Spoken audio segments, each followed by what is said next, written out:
Today we're going to give you some setup techniques and some flying tips for the Electrifly VFO.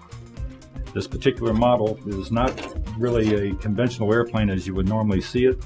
It does a little bit of everything. It has some helicopter capabilities, it has some airplane capabilities, and it also has some different quirks that really makes it fun to fly. So you'll find in the video later on that we'll show you some different tricks and some different techniques to really have some fun with it. But at this point, we want to kind of go over some setup as far as what type of radio it's going to need and what kind of mixing it's going to be required. You can set it up with a conventional 4-channel radio, and what happens when you use a 4-channel radio, your two rudder channels will work together, but you will have to use a Y harness to link them into the receiver. Now, going that route, your rudder servos will work just as a rudder on a conventional airplane. They'll work together. Okay. Again, this is on a conventional 4-channel transmitter. Your elevator will work as an elevator. Okay, and your ailerons will work as ailerons.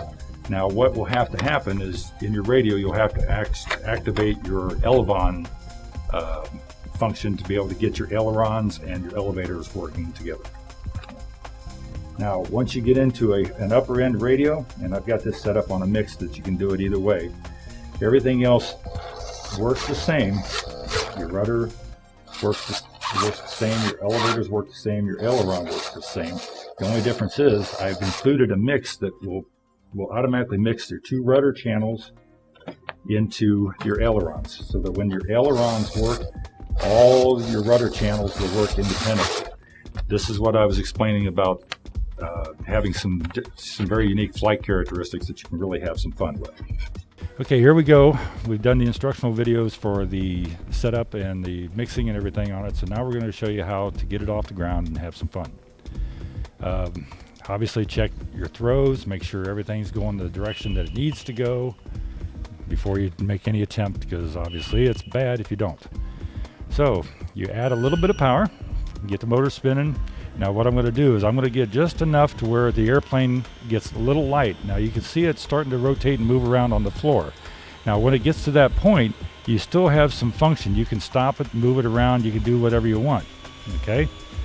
Now, see, as you can see, the torque is starting to take over and the airplane's spinning around. I'm not doing anything to it, that's just the motor sliding it around on the floor by itself. Now I can also speed that up, I can turn it back around here, and I can also stop it. Alright, now when you get it off the ground, as you lift the thing off the ground, once it gets down to, say like it's about a foot off the ground at that point, it gets a little unstable because the prop blast hits the ground and it comes back up and moves the airplane around. So I'm going to set it back down here for a second. To show you an easier way, especially when you're first starting to learn to fly the thing, is get it off the ground. Get it up to a couple feet off the ground. So at that point right there, see, it's become a lot more stable. All right, see, I'm not really doing anything as far as inputs, just little minor stuff to keep it stable. At that point, as I said, it becomes very stable and pretty much easy to fly. Now at that point right there, you can see I've pretty much let the thing go and it's flying on its own. Now it does kind of self-stabilize itself. It wanders around a little bit, but it eventually straightens itself back up. Now this gives you a little bit of a chance to breathe and gives you some time to think about what you're doing. Now part of the problem that a lot of people have is they get disoriented where the bottom of the airplane's facing them.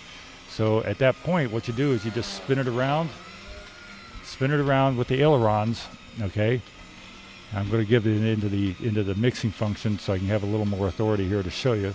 You can spin and rotate the airplane around in any axis that you want to be able to make it easier for you to pick up orientation. Okay, so we'll bring it back down here. Now if you see, I made a kind of a constant rate of descent on that landing. And what I'll do is I'll pick it back up here and show you again. As you come down, you set it to the point where it's just slowly descending, and you try to get all 4 of the pods stationary so that they all hit the floor at the same time. Now We did some hovering with the conventional setup with the ailerons and the rudder and everything, which is just fine. The airplane flies just fine. But to give you some more authority, you can go ahead and use that programmable mix function on the ailerons. Now I'll lift it off here and get it up in the air a little bit, and you can see by using all 4 of the ailerons in roll, it actually spins around and is very, very maneuverable. So you can hover it, you can move it around, you can do anything you want to with it. You can go back by using a little DAF stick, you can push it forward and go a little forward stick, bring it back. Same way with on its knife edge, you can use the rudder. You can use the rudder to steer it back and forth. So it gives you unlimited capabilities as far as moving the VFO around while it's in the air. Now, the next thing, once you get to the point where you've mastered the hovering and everything's pretty comfortable, and hopefully you haven't re-glued a lot of stuff on it, you can transition into a forward flight. Now the easiest way to transition into a forward flight is by add a little power and you push the nose over. Now as you fly it around, you want to get the nose up a little bit and fly it around in a slower attitude. So now if you notice, there's not as much power being used to fly it in forward flight. See, I'm almost back to where I'm about a quarter of throttle, so just to fly it around. It's very, very maneuverable. You still have lots of roll, you still have lots of pitch, okay, which makes it still very maneuverable. All right. Now, if you notice, I've let the nose come down a little bit, and it has accelerated as far as speed. So it's considerably faster with very, very little throttle additional added.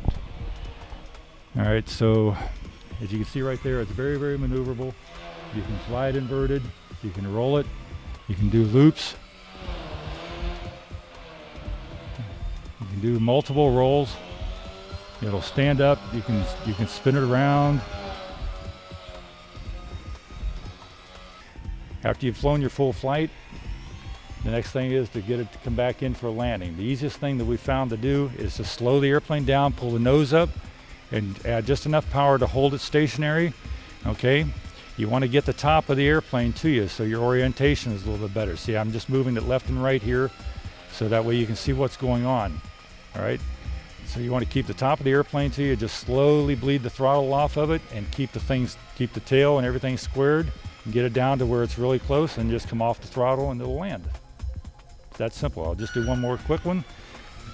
Add enough power to get it up into a hover, and then just decline the power just a little bit and just set it down on the ground so softly.